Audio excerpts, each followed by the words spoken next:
तर मित्रांनो, तुमच्या सर्वांना मनापासून जय श्रीराम. तर आज होती रामनवमी. रामनवमीच्या हार्दिक हार्दिक शुभेच्छा तुम्हाला आणि तुमच्या परिवारांना. तर मग जर तुम्ही पाटवण नशीन पाहिलं तर पाटवण पाहून घ्या. आहे पार्ट 2. तर मग आपल्या अकोल्यात निघत असते भव्य रथयात्रा आणि ते कशी निघते, कुठं निघते ते तुम्हाला पुढे आपल्या ब्लॉगमध्ये माहीतच पडेल. आता चाललो आपण पोट्ट्यांपाशी आपल्या. मग थोड्याच वेळात आपल्या पोट्ट्यांपाशी पोचलो तर मग आम्ही चाललो डायरेक्ट आता जैन चौकात. चलो. तर मग आम्ही जैन चौकात पोचलो. मित्रांनो, थोडंसं समोर आलो तर आपल्याला दिसला माऊली बँड. तर इकडे गर्दी पाहून घ्या रे बा तुम्ही, किती फुल ताकदनं टाईट गर्दी असते ना रे आपल्या अकोल्यात. तर मित्रांनो, यांची मूर्ती होती हे बजरंगबलीची, फुल सही दिसून राहिली. मी मोठ्यांना म्हटलं होतं आज मी काही तुमचा व्हिडिओ काढत नाही, आज तुम्ही माझा व्हिडिओ काढा. तर मग मी बी भिडलो होतो ना रे बा नाचायला. मोठ्यांना खांद्यावर घेतलं होतं, पुरं आलं तेवढं नाचू राहिलं. कमेंटमध्ये सांगा बरं तुमच्या भावाला नाचता येते की नाही.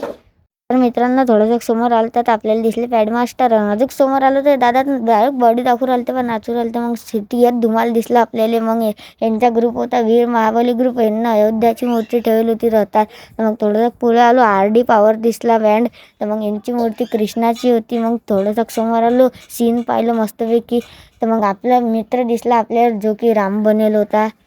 तर मला टाईटशीट लागली होती ना रे बाबू. तर आपल्या रॅलीत काही नव्हतं भेटलं, तर मी 20 रुपयाचे 2 कोण घेतले आणि गपकन दाबून घेतले. तर कोण खाऊन डायरेक्ट आलो ना रे बापून घरी. तर मग आपल्याच्यानं जे जे राहिले असतील ते जाऊ द्या. आता आपल्याला जेवढे घेता आले तेवढे मी पुरे घेतले. तर मग आजचा ब्लॉग बस एवढा. आता भेटू आपण नेक्स्ट ब्लॉगमधले. तिथलं तुम्ही फॉलो करून घ्या.